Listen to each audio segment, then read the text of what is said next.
Hi, everybody. It's Andrew Hutchings with you here tonight again. Still not a doctor. Still probably going to be a doctor later on. So, the topic of the day is what is a SARM? What are SARMs? Are SARMs steroids? Are SARMs health supplements? What are they? So, to make it real short and simple, SARMs are non steroidal steroids. So while technically they are not steroids, because steroids are a class of biomolecules derived from cholesterol that play a lot of roles in the human body, SARMs are drugs that have a different structure, which does not fall in the steroidal category, but still play the same androgenic anabolic role of steroids. Now, obviously, not same as steroids, yes. Not exactly the same as testosterone, but then again, most steroids are not exactly the same as testosterone. So I'm going to repeat that slightly differently in case you didn't understand it the first time. What makes a steroid is its chemical structure, not what it does.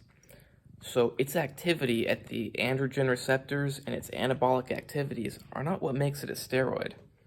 So you could have a drug that does exactly the same thing as a steroid, but with a different structure that is not based on cholesterol, and all of a sudden it's not a steroid. It's a SARM, but it's really just a steroid with a different structure. Has pretty much all the same negative side effects as a steroid. Has less, well, we think and we hope that they have less undesirable effects, like off-target effects that affect other things in the human body. That's why it's called selective, but you never really know how selective these things are.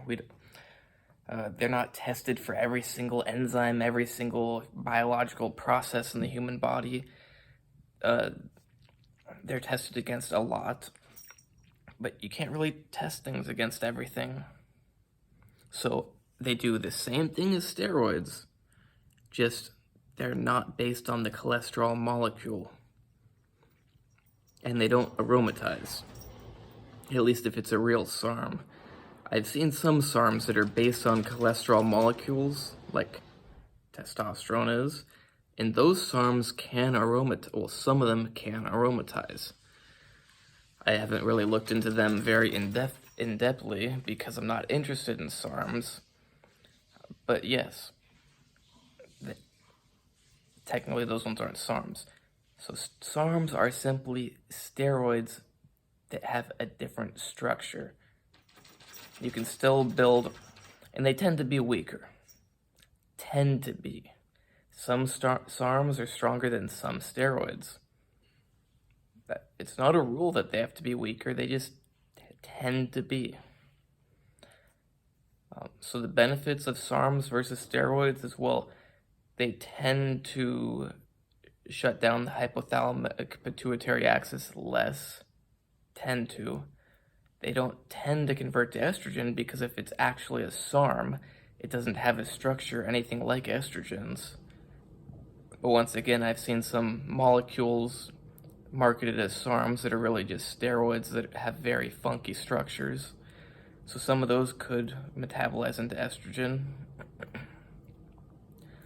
If you're taking SARMs, are you taking drugs? Yes, you are. They are just like steroids, just a different shape, different structure.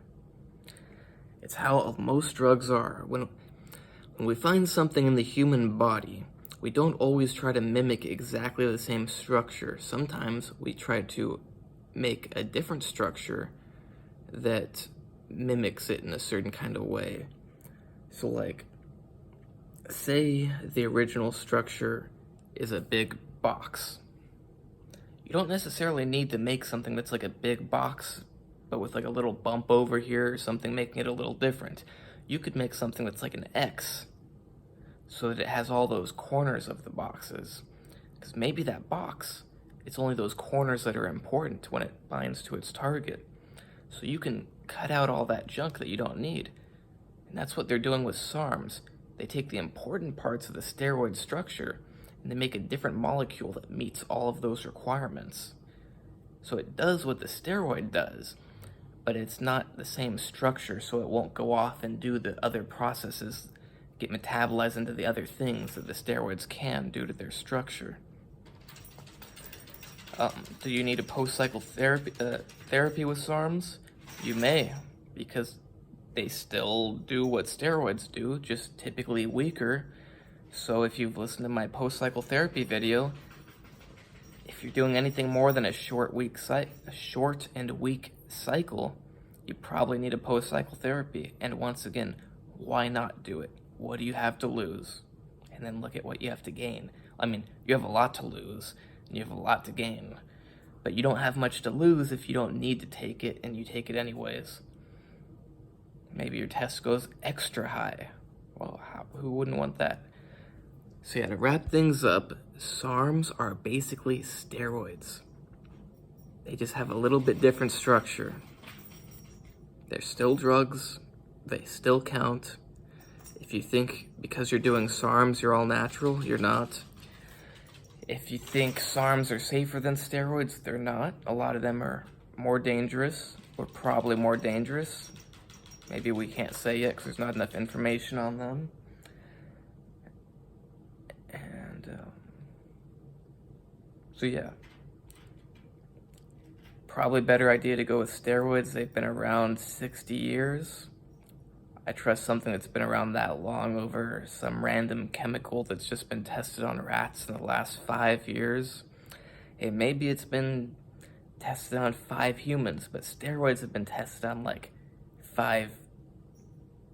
50,000, 500,000 people. We know what steroids do. We know the bad things they do. We know the good things they do. SARMs, not so much. So I hope you like this video. Please like and subscribe. And if you want any personal advice or coaching, message me on Instagram at nat_true_fit.